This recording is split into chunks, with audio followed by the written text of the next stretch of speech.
بسم الله الرحمن الرحيم.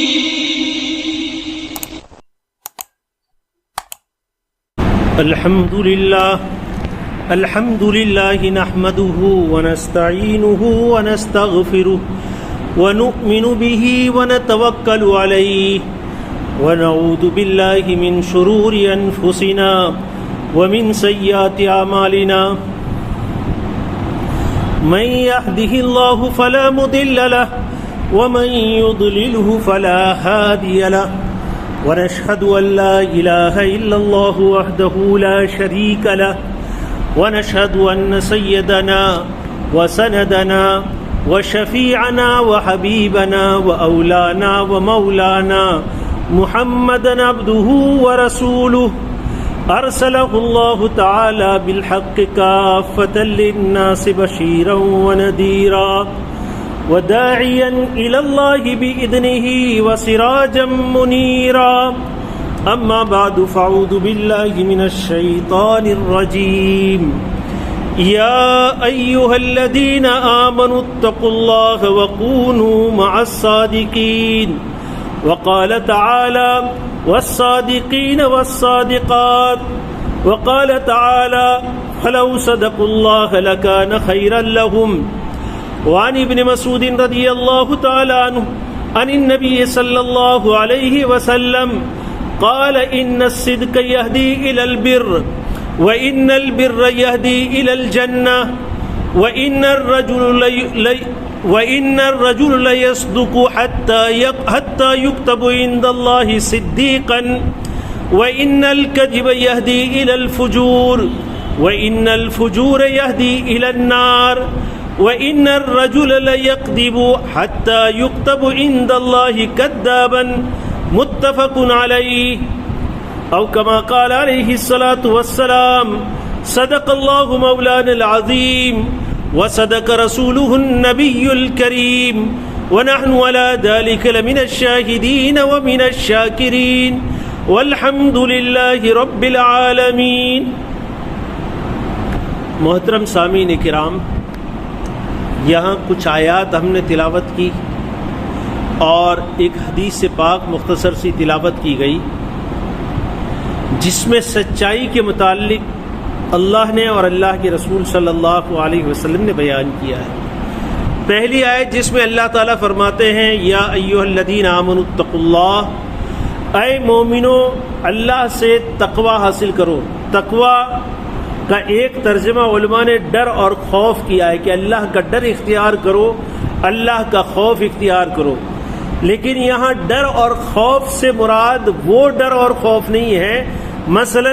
جیسے کسی وحشی جانور کا ڈر ہوتا ہے کہ اس سے ڈر کر آدمی بھاگتا ہے. اس سے کوئی موذی جانور جیسے سانپ بچھو وغیرہ کا ڈر ہوتا ہے تو اس کو دیکھ کر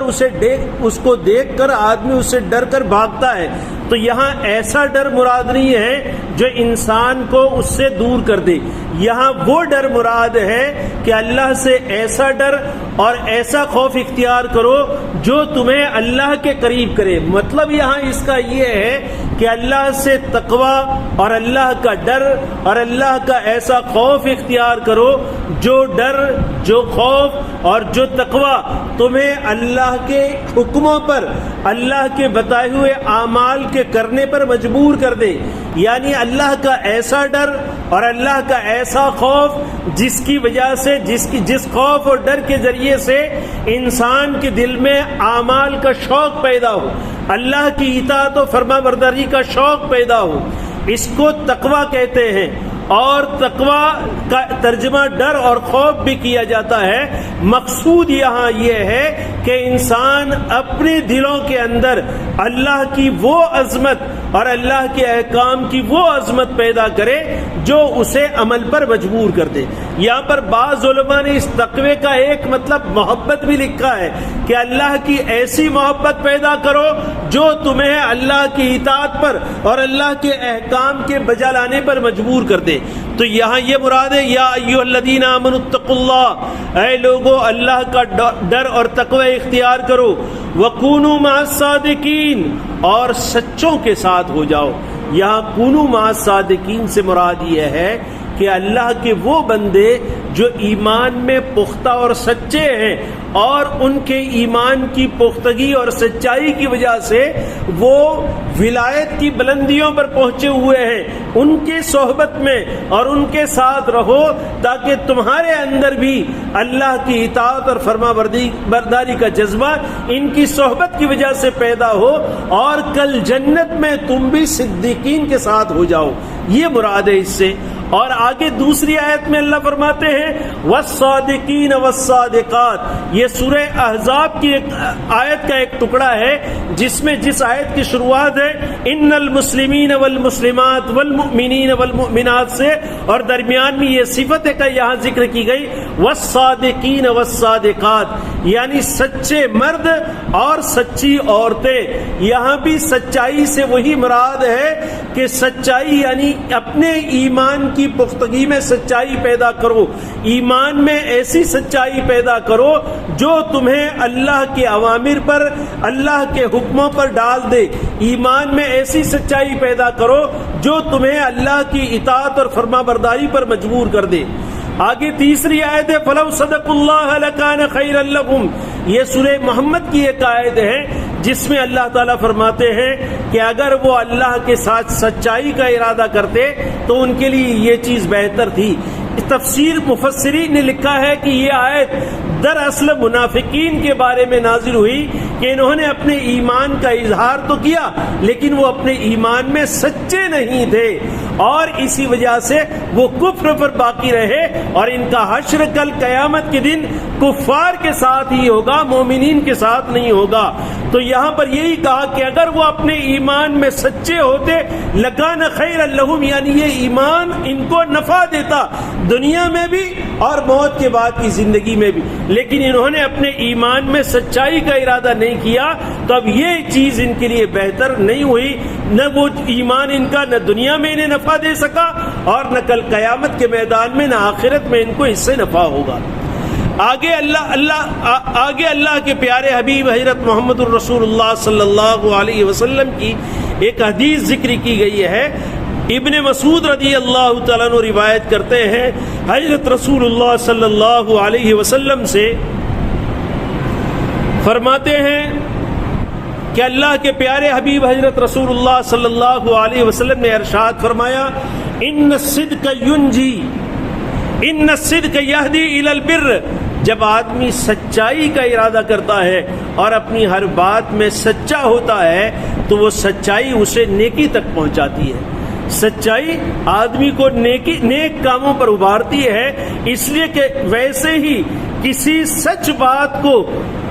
بغیر سچ کہے یعنی جھوٹ کہنا یہ گناہ ہے، اور جو ہے واقعہ اس کو پیش کر دینا کہ بھئی واقعہ جو ہے اگر وہ ہمارے لیے نفع والی چیز ہے تو بھی اور اس کے ذریعے سے ہمیں نقصان ہو سکتا ہے تو بھی حقیقت واقعہ کو بیان کرنا اس کو سچائی کہتے ہیں۔ اور چاہے بظاہر وہ ظاہری اعتبار سے کبھی کبھی نقصان دہ ہو سکتا ہے لیکن اس کے ذریعے سے حصول نیکی خیر کا اور بھلائی کا حصول ہوتا ہے، اور خیر اور بھلائی انسان کو جنت تک پہنچاتی ہے۔ خیر اور بھلائی کے راستے سے انسان جنت کو حاصل کر سکتا ہے، اور اگر انسان بات بات میں چھوٹی چھوٹی باتوں میں بہت سی مرتبہ یہ ہوتا ہے کہ آدمی یوں سوچتا ہے کہ اب ایک بات تو کہنی ہے، چھوٹی سی بات تو یہ ہے ہم یہ کر لیں گے، یوں سمجھ لو کہ یہ ہم نے ہیلا کیا اور ہم نجات پا لیں گے، آدمی یہ تصور کرتا ہے، اور اس لیے سچ سے ہٹ کر اپنے عیب کو چھپانے کے لیے یا اپنی کسی کمی یا کمزوری کو چھپانے کے لیے چھوٹی چھوٹی باتوں میں چھوٹے چھوٹے جھوٹ آدمی بولتا ہے، اور اس کا اسے احساس نہیں ہوتا، اسے کوئی بڑی بات نہیں سمجھتا، لیکن جب وہ اس طرح سے جھوٹ کا عادی ہو جاتا ہے تو وہ جھوٹ اسے فجور یعنی گناہوں تک پہنچا دیتا ہے، اور اس کا شمار پھر فجار اور فساق میں ہو جاتا ہے، اور فجور یعنی اللہ کی نافرمانی انسان کو جہنم تک پہنچا دیتی ہے۔ تو اس حدیث پاک میں اللہ کے پیارے حبیب حضرت محمد الرسول اللہ صلی اللہ علیہ وسلم نے مومنین کو اس بات کی ترغیب دی ہے کہ بظاہر ہمارا نقصان نظر آ رہا ہو یا نفع ہو رہا ہو، آدمی کو ہر حال میں حقیقت واقعہ پیش کرنا چاہیے، یعنی سچائی کا سہارا لینا چاہیے، جھوٹ بول کر اپنا بچاؤ کرنے کی کوشش نہیں کرنی چاہیے، اس لیے کہ تھوڑے سے نفع کے حصول کے خاطر دنیا کا تھوڑا نفع حاصل ہو سکتا ہے اس کے ذریعے سے، لیکن ہمیشہ ہمیش کی جہنم اس کا ٹھکانہ بن جاتی ہے، اس لیے کہ پھر اس چیز کا وہ عادی بن جاتا ہے، اور جب کسی بات کا آدمی عادی بن جاتا ہے تو پھر اس کے غلط ہونے کا تصور اس کے ذہن سے ختم ہو جاتا ہے، اس کے گناہ ہونے کا تصور ختم ہو جاتا ہے، پھر اسے احساس بھی نہیں ہوتا، اور وہ گناہوں میں اور فسق و فجور میں ملوث ہو جاتا ہے۔ اور فسق و فجور یہ ایسی چیزیں ہیں جو انسان کو جہنم تک پہنچا دیتی ہے، اور جہنم جو ہے وہ ابد الآباد کی جگہ ہے۔ جہنم میں پہنچنے کے بعد نہ معلوم کتنے سال اس میں آدمی کو پڑا رہنا پڑے، اور اس کے عذاب کی جو سختیاں احادیث کے اندر وارد ہوئی ہے وہ دنیا کی چھوٹی تھوڑی تکلیفیں اس کے مقابلے میں کوئی حیثیت نہیں رکھتی۔ اس لیے دنیا کے تھوڑے سے نفع کے خاطر یا دنیا کی تھوڑے سے نقصان سے بچنے کے لیے یا تھوڑی سی تکلیف سے بچاؤ کے لیے آدمی کو بات بات میں جھوٹ کا سہارا نہیں لینا چاہیے، اور جھوٹ سے بچنا چاہیے، اور ہر حال میں سچائی کو اختیار کرنا چاہیے۔ اللہ تعالی شانہ ہم تمام کو سچ بولنے کی، سچ کا سہارا لینے کی، سچائی کو پھیلانے کی اور سچوں کے ساتھ رہنے کی توفیق عطا فرماوے۔